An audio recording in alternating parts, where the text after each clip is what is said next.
دروس من المسجد النبوي الشريف.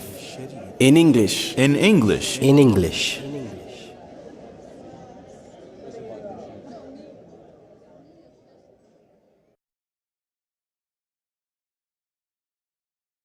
And this is why Ibn Rajab, rahimahullah ta'ala, when he talked about this issue of avoiding the muharramat, because many of the scholars who have explained this hadith, they say anybody can avoid muharramat. The issue is that there's difficulty in doing some of the wajibat, some of the things that we are commanded to do. And that's why, even for example, all of you have come, you're making hajj. Allah Azza wa Jal in the Quran explicitly says, وَلِلَّهِ عَلَى النَّاسِ حِجُّ الْبَيْتِ مَنِ اسْتَطَاعَ إِلَيْهِ سَبِيلًا. For Allah, there's it is a duty on mankind to make the hajj of the bayt. It is a duty to Allah, a duty owed to Allah by mankind to make hajj of the bayt. مَنِ اسْتَطَاعَ إِلَيْهِ سَبِيلًا. He who has the ability to do so. So there's that conscious dhikr or mention of ability. So some of the scholars who have explained this hadith, they say, as it relates to prohibitions, then prohibition means something that you don't do. And anybody cannot do something. We're not supposed to drink intoxicants, for example. You don't have to drink intoxicants. Actually, to go out and disobey Allah requires that you do something. You have to go, you have to purchase it, or you have to make it, and then you have to grab it with your hand, you have to lift it to you. There's action. But if you don't do it, then you don't have to do anything. And so they say that this is why we have to leave off all of the prohibitions. Ibn Rajab said, no. There's an issue here. And that is that sometimes the nafs desires something so much that it is like you don't have the ability to refrain from doing it. Because of how strong you desire something. That shahwa. That desire that you have to do something. And so it requires an active intention from the Muslim to leave off the haram. And everybody has different things that they desire. Some of those things you may have trained yourself to desire that which is pleasing to Allah subhanahu wa ta'ala. Like the Prophet sallallahu alaihi wasallam, subhanallah, when it was time for salat, what would he say to Bilal? Arihna biha, ya Bilal. Comfort us with the salat, ya Bilal. Call the adhan, call the iqamah, so that we can pray it and find this comfort. And the believer, ala bi dhikrillah tatma'innul qulub.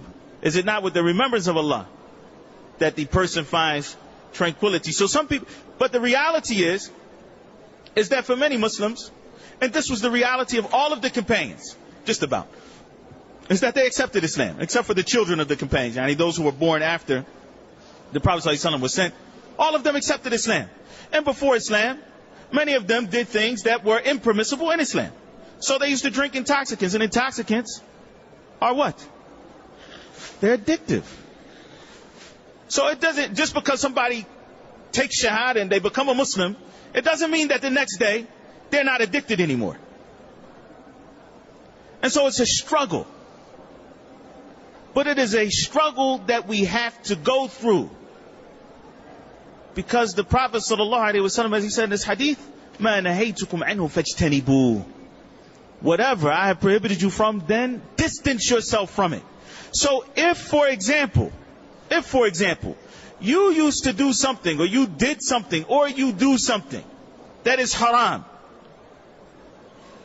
then avoid the things that lead to the haram. Ikhwan, we're talking about this because this is fiqh. This is real fiqh. In terms of how you worship Allah subhanahu wa ta'ala. Because you have to learn how to leave the haram. It's not just something, some of the Muslim youth, for example, especially those who may not be married, they get addicted to looking at things that they shouldn't look at without explicitly mentioning it. How does that happen? It happens because they allow themselves to be in predicaments which make that possible. So they go into a room and they lock the door with unfettered access to the internet. And then one thing leads to another.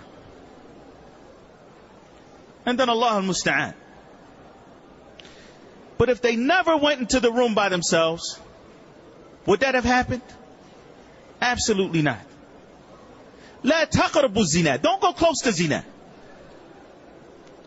When you go into the classroom, for those of you, for example, who live in the West and the classrooms are mixed, boys and girls.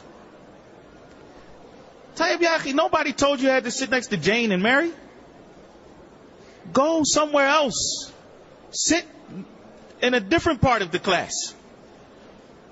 Because when you sit next to her, it's like you feel like impolite because you're not saying anything. So how you doing today? And then the salam leads to kalam, as they say. So it starts with a hello, and then it becomes a little bit more than that.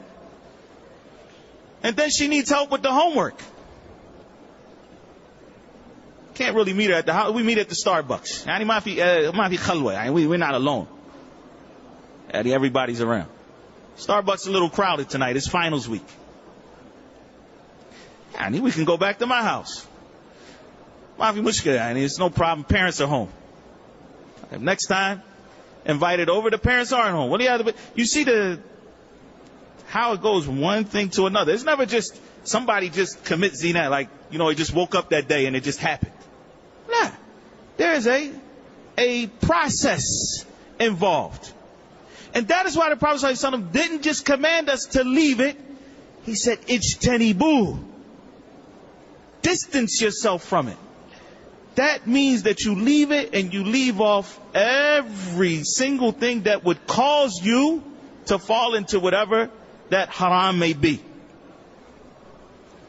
And that is why, and that is where the believer has to constantly check himself to make sure that he is avoiding those things which Allah subhanahu wa ta'ala has made impermissible for him to do, and those things that will cause him or lead him to falling into that which is impermissible to do.